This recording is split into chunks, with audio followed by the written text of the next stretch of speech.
Well, One Nation leader Pauline Hanson has weighed in on the scandal surrounding former Victorian power broker Adem Somyurek, saying he should go to jail over these corruption allegations and after another Captain Cook statue was vandalised over the weekend as the Black Lives Matter protests continue to target historical monuments and memorials. Joining me now, the leader of One Nation, Pauline Hanson. Lot to unpack tonight, Pauline. Let's kick off with the Black Lives Matter protests and this ongoing rampage against existing statues, colonial statues in many respects. What are your thoughts on the way in which this is panning out, this particular issue? Well, see, what they've done, this organisation, Black Lives Matter, actually started, to my understanding, in the 1960s in America. So it's basically a movement about... They're against capitalism. So they've been pushing their own agenda for quite some time, and who's been benefiting from it has been the Democrats in America. So it's a political organisation. They've had these rallies. They've taken this opportunity to actually push the Black Lives Matter because of George Floyd and his death and how that's occurred, to actually push their agenda. So when they've destroying monuments around the world, Churchill, Cecil Rhodes, Captain Cook, it's basically, even they wanted to actually damage Abraham Lincoln. Now, Abraham Lincoln, he actually was the President of the United States during the war years of 1861, Civil War, until his assassination.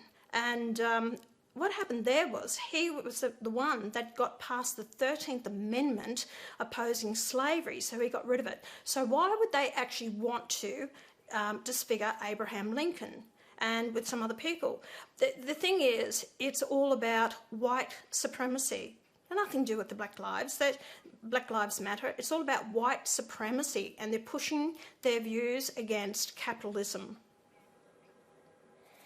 Now, Pauline, a lot going on in the state sector. We'll talk about Victoria and then we'll talk about Queensland. Adem Somyurek, he's been sacked today from the Labor Party. We've also seen another casualty in the last 15 or so minutes, and that is Robin Scott has resigned.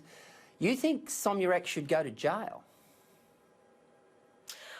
Peter, what they did to me in 2003 at my trial, now they took me to trial over the fact of, they questioned my membership of the political party, and they stated that they weren't members of the political party, 500 members of the political party for the registration. They said there were 500 members of the Pauline Hanson support movement. That wasn't the case. Peter Beattie actually increased the laws in Queensland, the legislation. Instead of being a fine or a 6-month jail term, he actually changed the legislation just prior to my trial to make it 7-year retrospective. Now, they are always members of the political party. I didn't have to use, support members' names. So I ended up getting a 3-year jail term, 3 charges, 3 years each, 9 years to be served concurrently. So, I was found not guilty. My whole sentence was quashed after 11 years in maximum security. What he has done, he has manipulated the system, and this is what's been alleged. He has actually paid for membership of people who didn't actually join the party. He's paid for that. We saw in evidence he was trying to get someone else to sign false signatures. He's actually, his remarks and comments was, I will decide who's Premier of the state. The importance of that is that you are actually manipulating the political system of putting people into Parliament who you will control, and they will do your begging for you. That is not the democratic system that I believe we should have. That's why I think we don't want people like him in our parliaments. The public are fed up with corruption, the lies from our politicians, and the control, and people are fed up with it.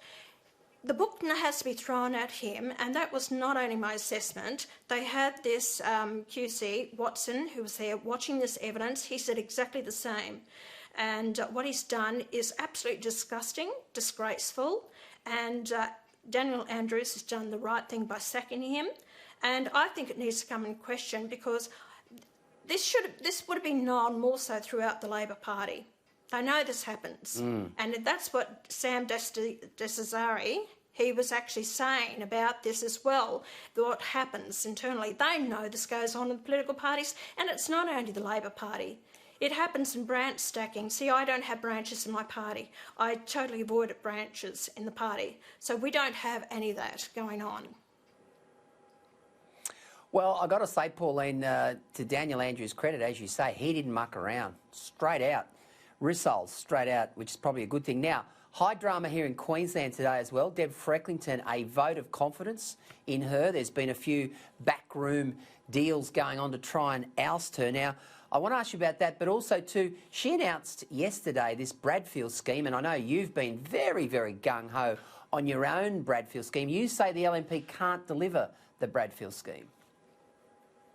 I don't believe they've got intentions for it. You see, Deb Frecklington is struggling in Queensland, and she has not stepped up to the mark as far as, I see, what I believe, and a lot of people think. There's no presentation. You hardly ever hear or see from her at all, and that's really making the Liberal Party very nervous, and they're concerned about One Nation.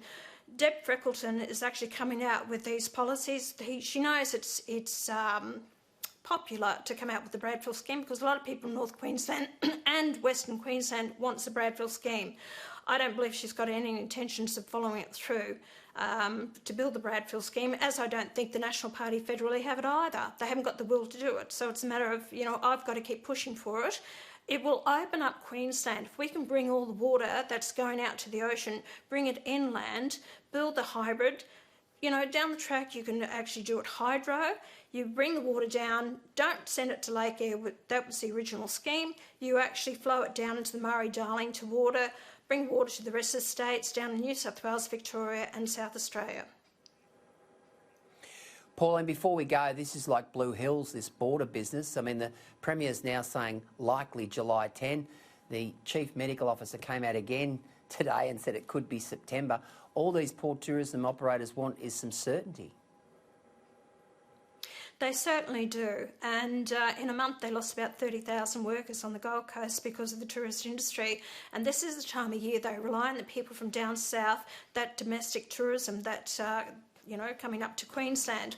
The fact is that in the High Court, and of course I started the procedures there and got plaintiffs for the QC, and it was put to the High Court.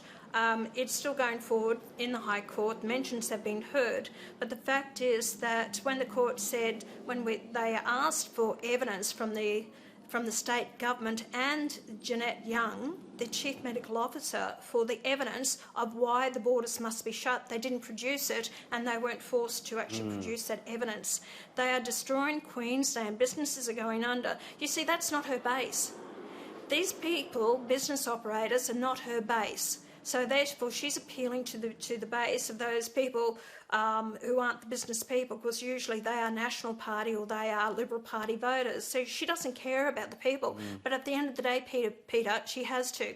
See, if these operators go under, they're her blue-collar workers who won't have jobs because these people won't start up again. Exactly. She's destroying our economy in Queensland, and she's been bloody-minded about it. So I hope this case goes through. Apparently, the federal government has now tied themselves to it, and they will pursue it to have the borders open, because Western Australia has said they're not opening up the borders either. It's ridiculous what they're doing.